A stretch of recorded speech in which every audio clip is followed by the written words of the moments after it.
আসসালামু আলাইকুম। বিবিসি আন্তর্জাতিক খবরে আপনাকে স্বাগত। শুরুতে এই সংবাদ শিরোনাম, পরে বিস্তারিত।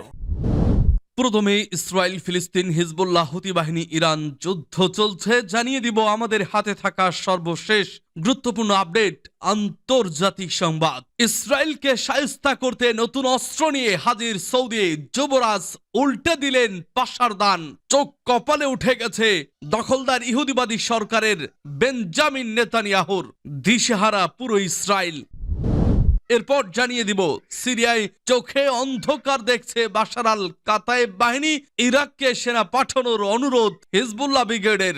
জানিয়ে দিব এ বিষয়ে বিস্তারিত সংবাদে। শুনছিলেন সংবাদ শিরোনাম, এখন বিস্তারিত। তবে তার আগে অনুরোধ থাকবে ভিডিওটিতে একটি লাইক এবং কমেন্টস করে জানিয়ে দিন আজকের এই ভিডিও সম্পর্কে আপনার মূল্যবান মতামত। আর অবশ্যই এই ভিডিওটি আপনার ফেসবুক সোশ্যাল মিডিয়ায় শেয়ার দিয়ে ছড়িয়ে দিন। আর জানিয়ে দিন আপনি কোন জেলা থেকে বা কোথা থেকে আমাদের সংবাদটি শুনছেন এবং দেখছেন। অনুরোধ থাকবে আপনি যদি আমাদের এই চ্যানেলটিতে নতুন হয়ে থাকেন তাহলে অবশ্যই চ্যানেলটি সাবস্ক্রাইব করে পরবর্তী আপডেট সংবাদ পেতে চোখ রাখুন ওয়ার্ল্ড আপডেট নিউজে। সৌদি আরবের অপ্রত্যাশিত পদক্ষেপ। ফ্রান্সের সাথে সম্পর্ক গভীর করল রিয়াদ।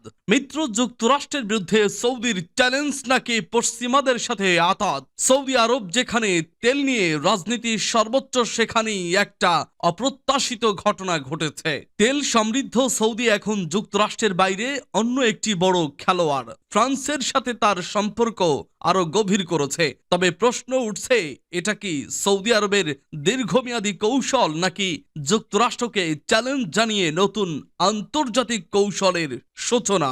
সৌদি যুবরাজ মোহাম্মদ বিন সালমান এবং ফরাসি প্রেসিডেন্ট ইমানুয়েল ম্যাক্রো একটি নতুন কৌশলগত অংশীদারিত্ব চুক্তিতে স্বাক্ষর করেছেন। এই চুক্তির মাধ্যমে দুই দেশ প্রতিরক্ষার শক্তি, সংস্কৃতি এবং অন্যান্য ক্ষেত্রে সহযোগিতা বাড়ানোর প্রতিশ্রুতি দিয়েছে। তবে সবচেয়ে গুরুত্বপূর্ণ বিষয় হচ্ছে এই চুক্তির বৈশ্বিক প্রভাব এবং সৌদি আরবের বিদেশি নীতি। ফ্রান্সের সাথে সম্পর্কের গভীরতা। এই চুক্তিটি সৌদি আরব এবং ফ্রান্সের মধ্যে অনেক দিনের সম্পর্কের একটি নতুন অধ্যায়ের সূচনা। সৌদি আরব এখন ফ্রান্সকে তার কৌশলগত অংশীদার হিসেবে বেছে নিয়েছে, বিশেষ করে মধ্যপ্রাচ্য উত্তেজনা কমাতে। ফরাসি প্রেসিডেন্ট ম্যাক্রো মধ্যপ্রাচ্য শান্তি প্রতিষ্ঠার জন্য দীর্ঘদিন ধরে কাজ করেছেন। তিনি সৌদি যুবরাজের সঙ্গে একটি যৌথ প্রয়াসে সম্মত হয়েছেন। দুজন নেতা লেবানন সহ মধ্যপ্রাচ্যের উত্তেজনা কমানোর জন্য একসঙ্গে কাজ করতে চাইছেন। লেবাননের রাষ্ট্রপতি নির্বাচন আয়োজনের আহ্বান জানানো হয়েছে। ফ্রান্স এবং সৌদি আরবের মধ্যে সম্পর্ক এখন শুধু তেল ব্যবসা বা অস্ত্র বিক্রয়ের চুক্তি নয়। এই চুক্তি দুটি দেশকে শক্তিশালী কৌশলগত অংশীদার হিসেবে তুলে ধরেছে। ম্যাক্রো এবং সালমান একসঙ্গে নতুন প্রযুক্তি, বিশেষ করে কৃত্রিম বুদ্ধিমত্তা এবং শক্তির স্থানান্তর বিষয়ে সহযোগিতা বাড়ানোর প্রতিশ্রুতি দিয়েছেন। কিন্তু এই সম্পর্কের গভীরতা কেন এত গুরুত্বপূর্ণ?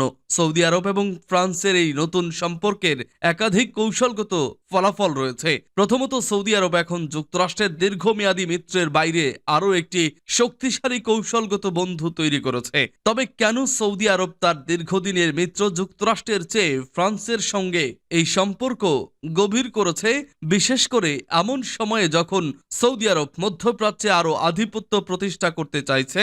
বিশেষজ্ঞরা মনে করছেন সৌদি আরব এই পদক্ষেপের মাধ্যমে যুক্তরাষ্ট্রকে কিছুটা চ্যালেঞ্জ জানাতে চাইছে।